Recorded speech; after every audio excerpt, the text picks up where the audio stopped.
Shalom saudaraku yang dikasihi dan diberkati oleh Tuhan Yesus Kristus. Damai sejahtera daripada Allah menyertai saudara dan saya di hari ini.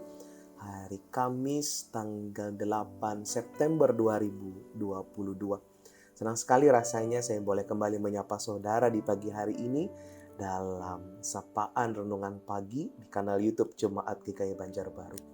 Saudaraku yang dikasihi dan diberkati Tuhan, ada sebuah pepatah atau istilah yang tidak asing di pendengaran kita yang berkata demikian.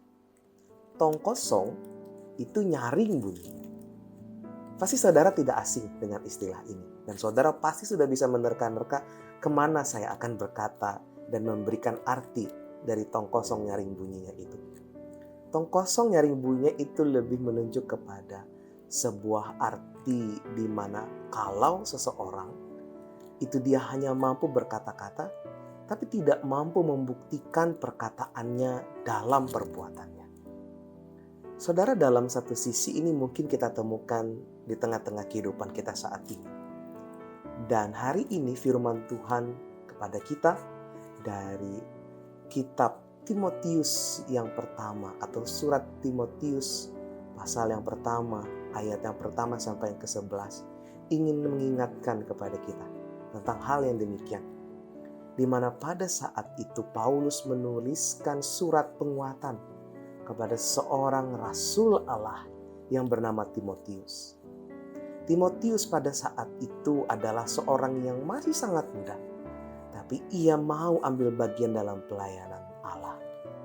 Tapi di tengah pelayanan dia mengalami berbagai kesulitan, tantangan dan pergumulan yang ia hadapi dengan posisi kemudaannya pada saat itu. Di mana salah satunya adalah ia harus menghadapi berbagai pengajar-pengajar sesat yang mendasari ajarannya pada hukum Taurat. Dan dia merasa takut, dia merasa khawatir dengan apa yang ia ajarkan tentang Yesus Kristus kepada orang-orang pada saat itu. Tapi Rasul Paulus memberikan kekuatan kepadanya bahwa istilah tong kosong nyaring bunyinya itu memang tidak ditulis ya di dalam firman Tuhan kita hari ini, tapi lebih tepat. Karena pada saat itu orang-orang lebih banyak menggunakan kata-kata dari hukum Taurat, dari kitab-kitab Taurat untuk membuai orang lain agar menjadi percaya. Kita lihat di ayat yang ke-8 dari firman Tuhan hari ini, bahwa Paulus menuliskan satu perkataan kepada Timotius, bahwa kita tahu bahwa hukum Taurat itu baik kalau tepat digunakan.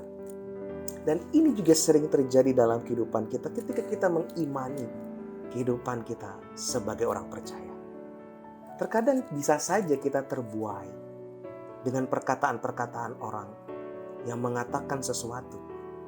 Tapi apakah kita tahu orang tersebut mampu membuktikan perkataan-perkataan yang ia buai kepada orang lain melalui tindakannya?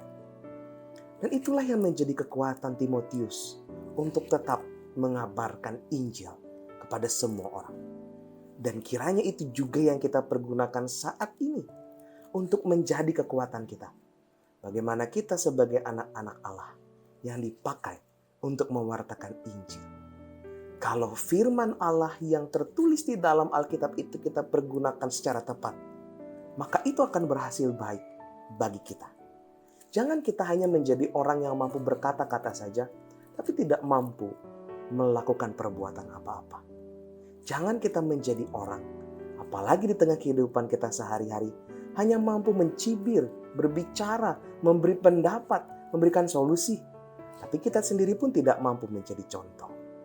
Contohlah dari apa yang dilakukan oleh Paulus dan Timotius, di mana mereka juga mengorbankan segala sesuatu, baik tenaga, waktu, pikiran, bahkan juga segala sesuatu untuk melakukan yang terbaik atas apa yang sudah mereka perkatakan. Kiranya ini menguatkan kita di hari ini. Selamat mengawali aktivitas kita. Kiranya kasih Tuhan Yesus Kristus memberkati saudara dan saya. Amin. Mari kita berdoa. Terima kasih ya Tuhan, firman-Mu hari ini mengingatkan kepada kami. Karena sebagai anak-anak Tuhan, ajarkan kami dan mampukan kami untuk tidak terbuai dengan perkataan-perkataan rohani. Tapi ajarkan kami untuk menerima setiap perkataan-perkataan rohani itu, menilik dan melakukannya. Agar kami tidak menjadi orang yang hanya mampu berkata-kata tapi tidak mampu melakukan. Agar kami tidak menjadi orang yang munafik, hanya mendasari segala sesuatunya atas dasar kata-kata. Tapi ajarkan kami untuk menjadi saksi Tuhan dalam setiap kata, bahkan juga perbuatan kami. Berkati aktivitas kami di sepanjang hari ini, berkati seluruh pergumulan dan pekerjaan serta perjuangan kami, apapun semua yang kami lakukan. Tuhan, berkatilah. Dalam Yesus Kristus kami berdoa dan berterima kasih.